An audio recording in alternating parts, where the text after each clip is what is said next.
ತೌಲನ ವಿಮರ್ಶೆಗೆ ತೊಡಗುವ ವಿಮರ್ಶಕ ಈ ವಿಮರ್ಶನ ಕ್ರಮವನ್ನು 4 ಘಟ್ಟಗಳಾಗಿ ಮಾಡಿಕೊಳ್ಳಬಹುದು. 1. ಒಂದೇ ವಸ್ತುವನ್ನು ಆಶ್ರಯಿಸಿ ಬೇರೆ ಬೇರೆಯ ಕವಿಗಳು ಬೇರೆ ಬೇರೆಯ ಕಾಲದಲ್ಲಿ ರಚಿಸಿದ ಕೃತಿಗಳ ಪರಿಶೀಲನೆ. 2. ಒಂದು ಅಥವಾ ಕೆಲವು ಸಮಾನ ಸನ್ನಿವೇಶಗಳು ವರ್ಣನೆಗಳು ಬೇರೆ ಬೇರೆಯ ಕೃತಿಗಳಲ್ಲಿ ಕಂಡುಬಂದಾಗ ಅವುಗಳ ವಿವೇಚನೆ. 3. ಒಂದು ಭಾಷೆಯ ಕವಿಗೂ ಮತ್ತೊಂದು ಭಾಷೆಯ ಕವಿಗೂ ಸಮಾನವಾದ ವಸ್ತು ಸನ್ನಿವೇಶ ವರ್ಣನೆ ಪಾತ್ರಚಿತ್ರಣ ಇತ್ಯಾದಿಗಳಲ್ಲಿ ಕಂಡುಬರುವ ಸಾಮ್ಯ ವೈಷಮ್ಯಗಳ ಅವಲೋಕನ. 4ನೇ ಹಂತ ಸಮಕಾಲೀನ ಕವಿಯನ್ನು ಮತ್ತೊಬ್ಬ ಸಮಕಾಲೀನ ಕವಿಯೊಂದಿಗೆ ಇರಿಸಿ ಅವರವರ ಕಾವ್ಯದ ವಿಶಿಷ್ಟತೆಯನ್ನು ಗುರುತಿಸುವ ಪ್ರಯತ್ನ. ತೌಲನ ವಿಮರ್ಶೆಗೆ ಹೊರಡುವ ವಿಮರ್ಶಕನಿಗೆ ವಿಶೇಷವಾದ ಅಧಿಕಾರವಿರಬೇಕಾಗುತ್ತದೆ. ವಿಶೇಷವಾದ ವಿದ್ವತ್ತಿನ ಹಿನ್ನೆಲೆ ಇರಬೇಕಾಗುತ್ತದೆ. ಎಲ್ಲಕ್ಕಿಂತ ಮಿಗಿಲಾಗಿ ಸಾವಧಾನ ಚಿತ್ತ ಇರಬೇಕು. ಒಂದು ಕೃತಿಗೂ ಮತ್ತೊಂದಕ್ಕೂ ಸಾಮ್ಯವನ್ನು ಕಂಡುಕೊಂಡ ರಭಸದಲ್ಲಿ ಕವಿಕೃತಿಯಲ್ಲಿ ಒಂದನ್ನು ಹೊಗಳುವ ಮತ್ತೊಂದನ್ನು ಇನ್ನೊಂದಕ್ಕೆ ಋಣಿಯಾಗಿದೆ ಎಂಬ ಕಾರಣದಿಂದ ಕೆಳದರ್ಜೆಯಲ್ಲಿ ಇಡುವ ಚಾಪಲ್ಯಕ್ಕೆ ವಿಮರ್ಶಕ ಬಲಿಯಾಗಿರುವ ನಿದರ್ಶನಗಳೂ ಉಂಟು. ಒಂದು ಮತ್ತೊಂದಕ್ಕೆ ಸಾಮ್ಯ ಕಂಡ ಕೂಡಲೇ ಅದರಲ್ಲಿ ಯಾವುದೋ ಒಂದರ ಸಾಮ್ಯವನ್ನು ಶಂಕಿಸುವ ಚಾಪಲ್ಯವನ್ನು ತಡೆ ಹಿಡಿದು ವಿವೇಚನೆಗೆ ತೊಡಗಬೇಕು. ತೌಲನ ವಿಮರ್ಶೆಗೆ ಹೊರಟ ವಿಮರ್ಶಕ ಈ ವಿಧಾನಗಳನ್ನು ಬಹು ಎಚ್ಚರಿಕೆಯಿಂದ ಅನುಸರಿಸಬೇಕು. ತುಲನೆ ಮತ್ತು ವಿಶ್ಲೇಷಣೆ ವಿಮರ್ಶಕನ ಬಹುಮುಖ್ಯವಾದ ಉಪಕರಣಗಳು. ಅವು ವಾಸ್ತವವಾಗಿ ಉಪಕರಣಗಳೇ. ಅವುಗಳನ್ನು ವಿಮರ್ಶಕ ಬಹು ಎಚ್ಚರಿಕೆಯಿಂದ ಬಳಸಬೇಕು. ವಸ್ತುವಿನ ವಿಚಾರವನ್ನು ನೋಡಿದರೆ ನಮ್ಮಲ್ಲಿ ಸಿದ್ಧವಾದ ವಸ್ತುಗಳನ್ನೇ ಹಿಂದಿನ ಕವಿಗಳು ಆರಿಸಿಕೊಳ್ಳುತ್ತಿದ್ದುದು. ರಾಮಾಯಣ ಮಹಾಭಾರತಗಳನ್ನು ವಸ್ತುವನ್ನಾಗಿರಿಸಿಕೊಂಡು ಬೇರೆ ಬೇರೆ ಪ್ರಾಂತೀಯ ಭಾಷೆಗಳಲ್ಲಿ ಎಷ್ಟೊಂದು ಕೃತಿಗಳು ಮೂಡಿವೆ. ಮಹಾಭಾರತದ ವಸ್ತು ಪಂಪ ರನ್ನ ಕುಮಾರವ್ಯಾಸರಿಗೆ ಮೂಲವಾದರೂ ಆ ಒಬ್ಬೊಬ್ಬ ಕವಿಯ ಕೃತಿಗಳು ವಿಶಿಷ್ಟವಾಗಿಯೇ ಇವೆ. ಈ ಮಾತು ಆಧುನಿಕ ಕಾವ್ಯಗಳಿಗೂ ಅನ್ವಯವಾಗುತ್ತದೆ. ಒಂದೇ ವಸ್ತುವನ್ನು ಆಶ್ರಯಿಸಿ ಹಲವು ಕವಿಗಳು ಬರೆದ ಕವಿತೆ ಹಲವು ವಿಧವಾಗಿರುತ್ತವೆ. ಸಮಾನ ವಸ್ತುವಿನಿಂದ ರಚಿತವಾದ ಕೃತಿಗಳನ್ನು ಇರಿಸಿಕೊಂಡು ನೋಡಿದರೆ ಒಂದೇ ವಸ್ತುವಿನ ಸುತ್ತ ವಿವಿಧ ಕವಿಗಳ ಪ್ರತಿಭೆ ಹೇಗೆ ಲಾಸ್ಯವಾಡಿದೆ ಎನ್ನುವುದು ಸ್ಪಷ್ಟವಾಗುತ್ತದೆ. ಅದೂ ಅಲ್ಲದೆ ವಸ್ತುವೇ ವಿವಿಧ ಕವಿಗಳಲ್ಲಿ ಕಾಲದಿಂದ ಕಾಲಕ್ಕೆ ಕವಿ ಪ್ರತಿಭೆಗೆ ಅನುಸಾರವಾಗಿ ಮಾರ್ಪಾಟಾಗಿರುವ ರೀತಿ ಅತ್ಯಂತ ಸ್ವಾರಸ್ಯವಾದುದಾಗಿದೆ. ರಾಮಾಯಣ ಕತೆ ಜೈನ ದೃಷ್ಟಿಗೆ ಅನುಸಾರವಾಗಿ ಮಾರ್ಪಾಟು ಹೊಂದಿರುವ ಬಗೆಯನ್ನು ನಾಗಚಂದ್ರನ ಕೃತಿಯಿಂದ ಗುರುತಿಸಬಹುದು. ಪಂಪ ಭಾರತದ ಸಮಸ್ತ ಭಾರತ ವಿಧಾನ ಅತ್ಯಂತ ವಿನೂತನವಾದುದು. ರನ್ನನ ಸಿಂಹಾವಲೋಕನ ಕ್ರಮವೂ ಅಷ್ಟೇ. ಒಂದು ವೇಳೆ ಒಬ್ಬ ಕವಿ ಮತ್ತೊಬ್ಬ ಕವಿಯ ಕೃತಿಯಿಂದ ವಸ್ತುವನ್ನು ಅನಾಮತ್ತಾಗಿ ಎತ್ತಿಕೊಂಡು ಬಳಸಿಕೊಂಡಾಗ ಒಬ್ಬ ಮತ್ತೊಬ್ಬನಿಗೆ ಎಷ್ಟರ ಮಟ್ಟಿಗೆ ಋಣಿಯಾಗಿದ್ದಾನೆ, ಹಾಗೆಯೇ ಎಷ್ಟರ ಮಟ್ಟಿಗೆ ತಾನು ಸ್ವೀಕರಿಸಿದ ವಸ್ತುವನ್ನು ತನ್ನದನ್ನಾಗಿ ಮಾಡಿಕೊಂಡಿದ್ದಾನೆ ಎಂಬುದನ್ನು ಗಮನಿಸಬೇಕಾಗುತ್ತದೆ. ರನ್ನ ಪಂಪನಿಂದ ಎಷ್ಟೋ ಮಾತುಗಳನ್ನೇ ಸನ್ನಿವೇಶಗಳನ್ನೇ ಎತ್ತಿಕೊಂಡಿದ್ದಾನೆ. ಆದರೂ ತನ್ನ ಶಕ್ತಿಯಿಂದ ಮಹಾಕವಿಯಾಗಿ ನಿಂತಿದ್ದಾನೆ. ರನ್ನ ಪಂಪನಿಂದ ವಸ್ತುವನ್ನು ಎತ್ತಿಕೊಂಡ. ಆದರೇನು, ಅಂಗಡಿಯಿಂದ ಯಾರು ಬೇಕಾದರೂ ತಾಮ್ರದ ತಂತಿಯನ್ನು ಕೊಂಡು ತರಬಹುದು. ಅದನ್ನು ಮುಟ್ಟಿದರೆ ಏನೂ ಆಗುವುದಿಲ್ಲ. ಅದು ವಿದ್ಯುತ್ ಕಂಬವನ್ನೇರಿದ ಮೇಲೆ ತಾನೇ ಅದರ ಗೌರವ ಬೇರೆಯಾಗುತ್ತದೆ. ಆಗ ಅದನ್ನು ಮುಟ್ಟಿದವನಿಗೆ ಅನುಭವ ಗೋಚರವಾಗುತ್ತದೆ. ಅಗೋಚರವಾದ ಶಕ್ತಿಯ ತಟಿಚುಂಬನ. ಶಕ್ತರಾದ ಕವಿಗಳು ಯಾವ ಕವಿಯ ಅಂಗಡಿಯಿಂದಲಾದರೂ ವಸ್ತುವನ್ನು ತಂದಿರಲಿ, ಅದರಲ್ಲಿ ಅವರು ತಮ್ಮ ವಿಶಿಷ್ಟ ಪ್ರತಿಭೆಯನ್ನು ಪ್ರವಹಿಸಿದಾಗ ತಾನೇ ನಮಗೆ ಅದರ ಮಹತ್ವ ಅರಿವಾಗುವುದು. ಒಂದು ಅಥವಾ ಕೆಲವು ಸನ್ನಿವೇಶಗಳೋ ವರ್ಣನೆಗಳೋ ಬೇರೆ ಬೇರೆಯ ಕವಿಕೃತಿಗಳಲ್ಲಿ ಸಮಾನವಾಗಿರುವಂತೆ ಕಂಡಾಗ ಅವುಗಳನ್ನು ಪ್ರತ್ಯೇಕವಾಗಿ ಇರಿಸಿಕೊಂಡು ಪರಿಶೀಲಿಸುವ ವಿಧಾನ ಅತ್ಯಂತ ಸ್ವಾರಸ್ಯವಾಗಿರುತ್ತದೆ.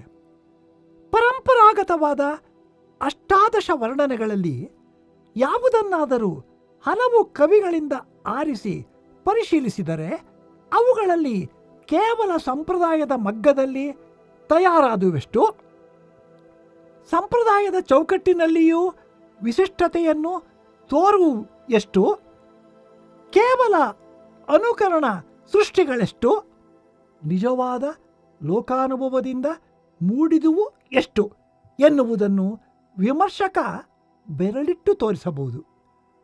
ಈ ಮಾತು ಹಲವು ಕವಿಗಳಲ್ಲಿ ಸಮಾನವಾಗಿ ಕಂಡುಬರುವ ಸನ್ನಿವೇಶ ರಚನೆ, ಪಾತ್ರಕಲ್ಪನೆ, ನಿಸರ್ಗ ವರ್ಣನೆ ಇವುಗಳ ವಿಷಯಕ್ಕೂ ಅನ್ವಯಿಸುತ್ತದೆ. ತೀನಂಶಿಯವರ ಕಾವ್ಯ ಸಮೀಕ್ಷೆ ಈ ಬಗೆಯ ವಿಮರ್ಶೆಗೆ ಅತ್ಯುತ್ತಮ ನಿದರ್ಶನ. ಅಲ್ಲಿ ಮಹಾದೇವಿಯಕ್ಕನ ಕೆಲವು ವಚನಗಳು ಎನ್ನುವ ಪ್ರಬಂಧವೊಂದನ್ನು ಹೊರತು ಉಳಿದುವೆಲ್ಲ ಈ ಬಗೆಯ ಕವಿ ಪ್ರತಿಭೆಯ ತೌಲನ ಕ್ರಮದಲ್ಲಿ ನಡೆದ ಅತ್ಯಂತ ಸಮತೂಕದ ವಿವೇಚನೆಗಳಾಗಿವೆ. ಪಂಪ, ರನ್ನ, ನಾಗವರ್ಮ, ನಾರಣಪ್ಪ ಇವರ ಕಾವ್ಯಗಳಲ್ಲಿ ಬರುವ ಸರೋವರ ವರ್ಣನೆಗಳನ್ನು ಸಾಲಾಗಿರಿಸಿಕೊಂಡು ಕುವೆಂಪು ಅವರು ಸರೋವರದ ಸಿರಿಗನ್ನಡಿಯಲ್ಲಿ ಎಂಬ ಲೇಖನದಲ್ಲಿ ವಿವೇಚಿಸಿರುವ ರೀತಿ ಈ ವಿಮರ್ಶೆಯ ಹಾದಿಯಲ್ಲಿ ಒಂದು ಅಭೂತಪೂರ್ವವಾದ ಸಿದ್ಧಿ ಎನ್ನಬಹುದು. ಆಯಾ ಕವಿಗಳ ಪ್ರತಿಭೆಯ ಮುಖದರ್ಶನವನ್ನು ಸರೋವರದ ಸಿರಿಗನ್ನಡಿಯ ಮೂಲಕ ಅವರು ಮಾಡಿಕೊಟ್ಟಿದ್ದಾರೆ. ನಮ್ಮ ಕಾವ್ಯ ಪರಂಪರೆಯನ್ನು ನೋಡಿದರೆ ಅದರಲ್ಲಿ ಸಂಪ್ರದಾಯ ದೃಷ್ಟಿ ಹಾಗೂ ಸ್ವತಂತ್ರ ದೃಷ್ಟಿ ಎರಡನ್ನೂ ಗುರುತಿಸಬಹುದು. ಹಳಗನ್ನಡ ಕಾವ್ಯಗಳಲ್ಲಿ ಬರುವ ಅಷ್ಟಾದಶ ವರ್ಣನೆ ಎಂಬುದು ಒಂದು ಸಿದ್ಧ ತಂತ್ರ. ಅದು ಕ್ರಮೇಣ ಕವಿ ಪರಂಪರೆಯಲ್ಲಿ ಒಂದು ಸಂಪ್ರದಾಯವಾಯಿತು.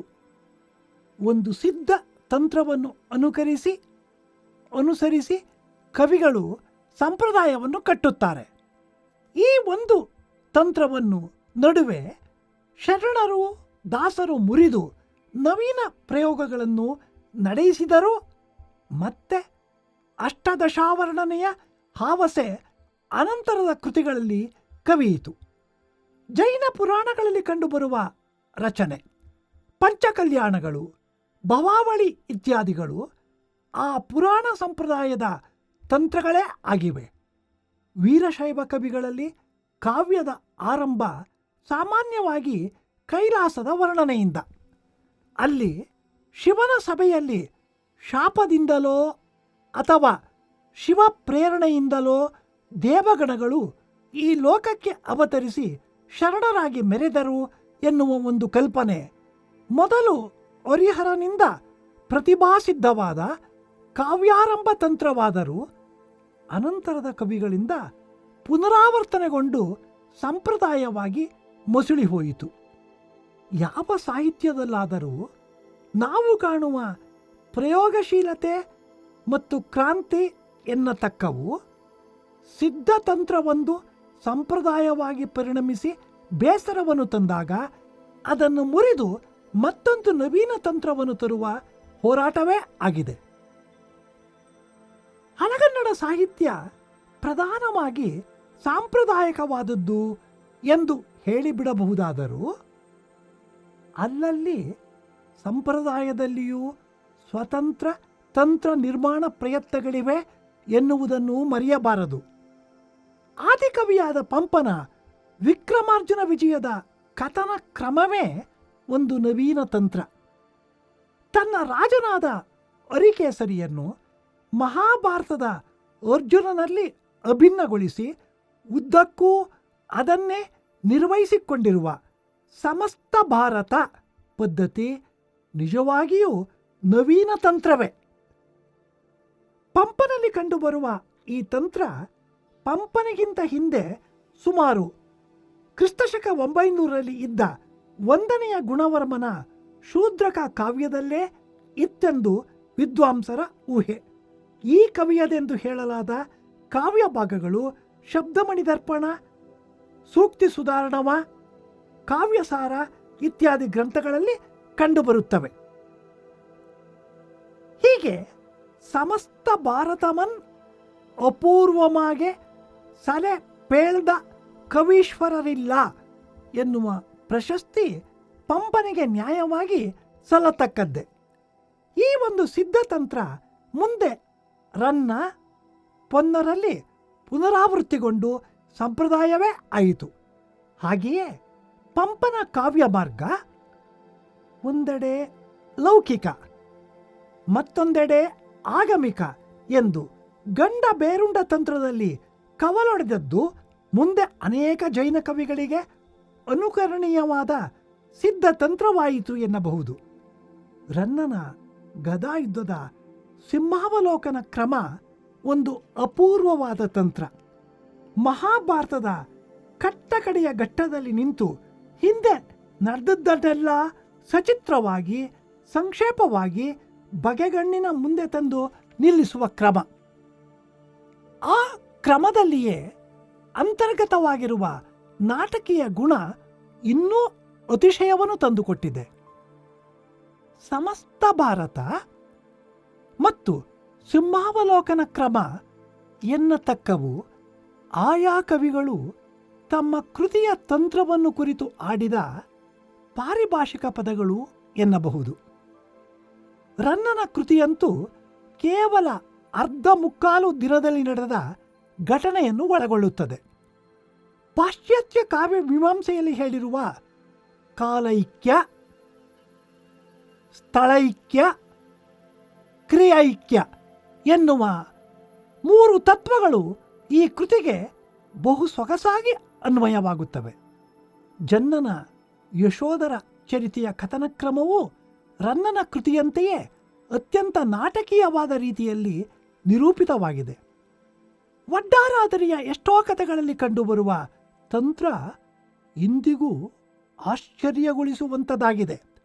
ಜೈಮಿನಿ ಭಾರತದಲ್ಲಿ ಯಜ್ಞದ ಕುದುರೆಯ ಹೆಜ್ಜೆ ಗುರುತಿನ ಹಾದಿಯ ಸೂತ್ರದಲ್ಲಿ ಉದ್ದಕ್ಕೂ ಕಥಾಚಿತ್ರಗಳನ್ನು ಅಳವಡಿಸಿರುವ ಕ್ರಮ ತಂತ್ರದ ದೃಷ್ಟಿಯಿಂದ ಗಮನಾರ್ಹವಾಗಿದೆ. ಕಾವ್ಯಗಳಿಗಿಂತ ಮಿಗಿಲಾಗಿ ನಾಟಕಗಳಲ್ಲಿ ತಂತ್ರದ ಮಹತ್ವ ಹೆಚ್ಚು. ನಾಟಕ ಅಭಿನಯ ಪ್ರಧಾನವಾದದ್ದರಿಂದ ಮತ್ತು ಕೇವಲ ಕೆಲವೇ ಗಂಟೆಗಳಲ್ಲಿ ಸಹೃದಯರ ಅಥವಾ ಪ್ರೇಕ್ಷಕರ ಮುಂದೆ ಪ್ರದರ್ಶಿಸಲ್ಪಡಬೇಕಾದುದರಿಂದ ಅದು ಪ್ರೇಕ್ಷಕರ ಮನೋರಂಜಕವಾಗಬೇಕಾದರೆ ವಿಶೇಷವಾದ ತಂತ್ರ ನೈಪುಣ್ಯದಿಂದ ಕೂಡಿರಬೇಕಾಗುತ್ತದೆ. ನಾಟಕ ಲಕ್ಷಣವನ್ನು ಕುರಿತು ರಚಿತವಾಗಿರುವ ನಾಟ್ಯಶಾಸ್ತ್ರ, ದಶರೂಪಕ ಇತ್ಯಾದಿ ಸಂಸ್ಕೃತ ಗ್ರಂಥಗಳಲ್ಲಿ ನಾಟಕದ ವಿಶಿಷ್ಟ ತಂತ್ರವನ್ನು ಕುರಿತ ನಿಯಮಗಳು ನಿರೂಪಿತವಾಗಿವೆ. ಶಾಸ್ತ್ರೋಕ್ತವಾದ ವಿಶಿಷ್ಟವಾದ ಸಿದ್ಧ ತಂತ್ರವನ್ನೇ ಕವಿಗಳು ಬಹುಮಟ್ಟಿಗೆ ಅನುಸರಿಸಿ ಸಾಂಪ್ರದಾಯಿಕವಾಗಿ ನಾಟಕಗಳನ್ನು ರಚಿಸಿದ್ದಾರೆ. ಅತ್ಯುತ್ತಮ ಕವಿಗಳು ಸಿದ್ಧ ತಂತ್ರದ ಚೌಕಟ್ಟಿನಲ್ಲೇ ತಮ್ಮ ಸ್ವಂತಿಕೆಯನ್ನು ಪ್ರಕಟಪಡಿಸಿರುವುದೂ ಉಂಟು. ಈ ಅರ್ಥದಲ್ಲಿ ನೋಡಿದರೆ ತಂತ್ರ ಎನ್ನುವುದು ಅನುಭವದ ಅಭಿವ್ಯಕ್ತಿಯಲ್ಲಿ ಮೈದೋರುವ ಚಮತ್ಕಾರಜನಕವಾದ ಪರಿಣಾಮ ರಾಮಣೀಯಕವಾದ ಒಂದು ರಚನಾ ವಿನ್ಯಾಸ ಎನ್ನುವುದು ಸ್ಪಷ್ಟವಾಗುತ್ತದೆ.